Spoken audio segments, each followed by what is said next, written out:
आपने मंदिरों के कपाट खुलने की तस्वीरें देखी। अब आपको देश के दो बड़े गुरुद्वारों की अरदास दिखाता हूं जो कोरोना काल में पूरी तरह से बदली से नजर आई।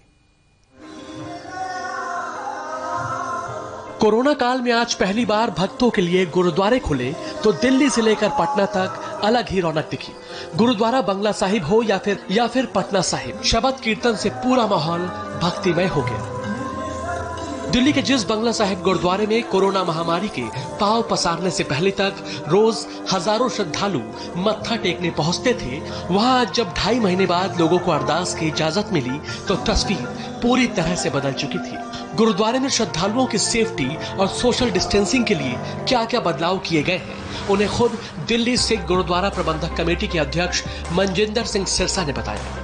सबसे पहले मैं एंट्री से लेकर अगर बात करूं तो क्या में आप देखेंगे तो दो चीजें आप यूनिक देखेंगे। सबसे पहले आप ये देखें जो ये पानी हाथ धोने की टूटियां हैं, ये सारी बदल दी गई हैं। अब ये फुट ऑपरेटेड है। अब यहाँ पे आपको कोई भी चीज को हाथ नहीं लगाना, आपको केवल और ये फुट ऑपरेटेड है और इसलिए ताकि आपका हाथ इससे दूर रहे। उसके बाद जब आप यहाँ से निकलेंगे, ये खास तौर पर सैनिटाइजेशन टनल बनाया गया है। ये बॉडी सैनिटाइज नहीं करता, पर आप देखें, आप आएंगे तो आपके पैर भी देखें। अब आप ये ऐसी वुड स्पेशल लगाई गई और इसके अंदर सारी सैनिटाइजिंग चलता है, तो आपके पैर भी सैनिटाइज होते हैं। ये सारी रेलिंग्स हर 1 घंटे बाद सैनिटाइज की जाती हैं और ये फुट मैट जो हैं ये स्पेशली इसलिए बिछाए गए हैं ताकि इनको जब सैनिटाइज किया जाए तो ये गीले रहें और इसके अंदर सैनिटाइज रहे, तो आपके पैर हमेशा ही सैनिटाइज रहें। जगह जगह पे आप अगर देखेंगे तो हमने ये सैनिटाइजिंग स्टैंड लगाए हैं, ये हैंड सैनिटाइजर्स के लिए हैं और ये भी सारे फुट ऑपरेटेड। आपको कहीं पर हाथ नहीं लगाना, या तो ये ऑटोमेटिक हैं, नहीं तो हमारे सेवादारों के फुट ऑपरेटेड हैं। तो आप आएंगे,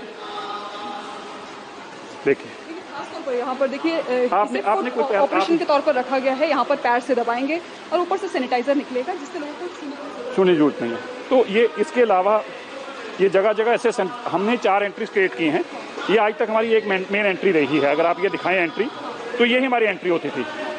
अब इसके साथ अब लेफ्ट में भी हमने एक एंट्री नई तैयार की है, राइट में भी, और इसको डबल एंट्री बनाया गया है क्योंकि पहले एग्जिट था, एग्जिट बंद कर दिया गया। यहाँ पे ऑटो हैं, ये सारे ऑटो हैं। सैनिटाइजेशन के लिए यहाँ पर एक ऑटो मशीन भी लगाई गई है। हाथ लगाते ही यहाँ पर जो थर्मल इमेजिंग है, कोई टेम्परेचर टेस्ट करने का ध्यान रखा जा रहा है कि जिनको ज्यादा टेम्परेचर होगा उन्हें अंदर नहीं जाना। कोई अगर मास्क नहीं लेके आता तो हमने वहाँ पे इंतजाम किया है कि बिना मास्क के अंदर ना घुसे। इसका भी खास तौर पर इंतजाम किया गया है। जो आप हमारे हेड गियर्स हैं वो हम नहीं प्रोवाइड कर रहे। हमने कहा बाहर से नए खरीदें, घर से लाएं, लेकिन हम नहीं प्रोवाइड करेंगे क्योंकि किसी के हाथ लगे होते हैं उसमें। सर, अगर हम यहाँ की बात करें तो ये जो तस्वीर हम देख रहे हैं अभी की, काफ़ी कम लोग यहाँ पर पहुँच रहे हैं, तो क्या ये भी है कि अभी भी लोगों के अंदर कोविड का डर है इसलिए कम यहाँ पर लोग पहुँच रहे हैं? नहीं, देखिए बहुत ज़्यादा डर है लोगों के अंदर। इस जगह पे तो खड़े होने की जगह नहीं होती थी और ख़ास तौर पर वीकेंड्स के ऊपर तो बहुत ज़्यादा रश होता है। आज तकरीबन 70 दिन बाद यहाँ 2-2 महीने बाद अगर खुला है तो उस हिसाब से संगत तो बहुत कम है। हमने तो बहुत बड़े इंतजाम कर रखे हैं कि अगर मान लीजिए 5000 आदमी भी एक टाइम पे आकर खड़ा हो जाए तो उनको भी खड़ा होना ना पड़े। हमने इतना इंतजाम अंदर कर रखे हैं। लेकिन जितनी हमारी अंदर आप बैठने की स्पेस थी पहले, हमने सारी उसको कॉरिडोर्स में तब्दील किया है ताकि लोग जैसे अंदर आएँ वैसे ही बाहर निकलते जाएं, अलग अलग एंट्री से निकलें और दर्शन करते जाएं। लेकिन लोग उतने जो अभी डरे हैं, सहमे हैं, वो घरों से नहीं निकलने को तैयार हैं। गुरुद्वारा बंगला साहिब में कीर्तन लगातार चल रहा है। गुरु ग्रंथ साहिब महाराज से मानवता पर कृपा करने की अरदास की जा रही है। यहाँ पर मैं देख रही हूँ कि बड़ी संख्या में जो सेवादार हैं वो भी खड़े हुए हैं ध्यान रखने के लिए, ताकि लोग जो है जो पहुँच रहे हैं। सेवादार वॉलंटियर जो है बहुत जरूरी हैं क्योंकि इन लोगों को ट्रेन किया गया पिछले 3 दिनों में। इनको बार बार हर जानकारी दी गई है कि आपने किस तरह से लोगों को जानकारी देनी है। कोई ये महामारी के सिम्टम्स जो हैं वो आइडेंटिफाई करना या किसी भी तरीके का इन्फेक्शन अंदर ना आए, उसके लिए इन सबको हिदायत देकर तैयार किया गया। इसलिए मैक्सिमम जो सेवादार हैं वो इसी ड्यूटी पर हैं कि जो संगत आए वो आराम से दर्शन करके और बिना किसी तरीके के प्रॉब्लम के भी और कोई इन्फेक्शन लेके भी ना जाए। अमूमन जब हम देखते हैं कि यहाँ पर जब लोग आते हैं तो ये सीढ़ियों का स्पर्श करके वो आशीर्वाद लेने की कोशिश करते हैं, लेकिन इसका भी कहा कि हमारे सेवादार साहिबानों को कि गुरु साहब के चरणों में जाके नमस्कार करें, कहीं और ना रेली। देखिए अब कोई रुक भी नहीं रहा क्योंकि उन सबको बताया जाता है कहीं और रेलिंग पे हाथ ना लगाएं, कहीं और ना हाथ लगाएं, सिर्फ गुरु साहब के पास नमस्कार करें। और वहाँ पे हमारा ये देखिए हमारा हैंड हेल्थ जो सैनिटाइजिंग है, ये सारा दिन ये सैनिटाइज कर रहा है। ये लगातार निरंतर सैनिटाइजिंग ये चल रही है।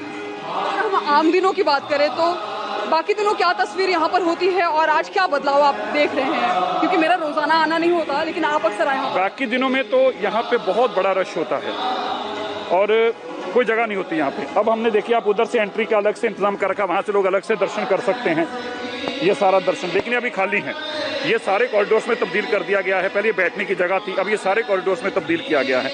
लेकिन क्योंकि संगत बहुत नहीं है, बहुत नहीं, बिल्कुल कम है, नाम मात्र है, तो इसलिए अभी तो इस चीज की जरूरत पड़ नहीं रही। इंडिया टीवी के दर्शक जिन्होंने अभी दर्शन नहीं किया है, घर बैठे वो यहाँ पर नहीं पहुँच पाए हैं, घर बैठे दर्शन करना चाह रहे हैं, तो थोड़ा और भी आप कुछ डिटेल में बताइए यहाँ के बारे में। देखिए, ये हमारे कीर्तनीय हैं, ये निरंतर कीर्तन चलता है ऐसे ही जो आप देख रहे हैं। ये अपने परमात्मा को, गुरु ग्रंथ साहिब महाराज को निरंतर अरदास करते हैं संगत की तरफ से। अभी शब्द चल रहा है, कृपा करो, अपने परमात्मा कह रहे हैं हम पे कृपा करो, ये मानवता पे कृपा करो। तो परमात्मा को, धन धन साहिब श्री गुरु ग्रंथ साहिब महाराज जी को प्रसन्न करना, उनके चरणों में विनती करनी, तो ये निरंतर कीर्तन चलता है। गुरु ग्रंथ साहिब महाराज जो लिविंग गुरु हैं, ये इनका सुबह प्रकाश किया जाता है, शाम को सुखासन किया जाता है। सुखासन का उधर कमरा है जहाँ पे गुरु साहब जाके रेस्ट करते हैं। अमृत वेले से सुबह से ये शुरू है प्रक्रिया और ये निरंतर रात तक 10 बजे तक चलती जाएगी। गुरुद्वारा बंगला साहिब में श्रद्धालुओं के मत्था टेकने से लेकर अरदास के तरीके तक पूरी तरह से बदल चुके हैं। पवित्र सरोवर की परिक्रमा की इजाजत नहीं है, निशान साहिब को भी छूने की मनाही है।